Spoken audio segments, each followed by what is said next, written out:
পৃথিবীর মানুষ যদি আল্লাহরে যদি আল্লাহ করে ডাক না দেয় আল্লাহ ছোট হয়ে যাবে? সারা পৃথিবীর মানুষ যদি আল্লাহরে আল্লাহ করে যদি ডাক দেয় আল্লাহ বড় হয়ে যাব? আল্লাহ আল্লাহ আল্লাহ বলতেছে আমি ছিলাম গোপন, আমি আমাকে প্রকাশ করার জন্য আদম সৃষ্টি করলাম। কন্যা সুবহানাল্লাহ।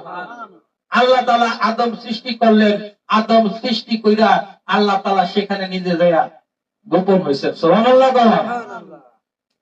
পীরের দরবারে আমরা যাই, এখন পীরদের কথা কেন বলি? অনেকেই বলে কোরআন শরীফ মানলে কি চলে, হাদিস শরীফ মানলে কি চলে? তো কোরআন শরীফ হাদিস শরীফ মানে কি আপনি চলতে পারবেন নাকি? কোরআনে সুদ খাওয়া হারাম আছে না নাই? তো কোরআনে সুদ খাওয়া হারাম। আমাদের দেশে হয়তো আপনাদের এলাকায় না, আমাদের এলাকায় আছে অনেক কিছু সুদ খায়। এই দেশে কি আলেম ওলামা নাই? মসজিদে ইমাম সাহেব নাই?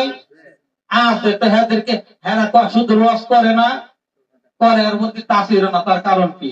জানে কোরআনে নিষেধ সুদ খাওয়া, হুজুর ওয়াজ করতেছে সুদ খাওয়া হারাম, এর বড় সুদ খায়। তার মানে কি? এটা তার আমলে আসে না। পীর মাশায়েখ বুজুর্গানে দিনদের খাদমতে গেলে, তাদের খানকায় গেলে, তারা যখন তাদের সোহবতে যাব, আস্তে আস্তে একটা সুদ করে আল্লাহ কলিয়ে দিয়া যায়।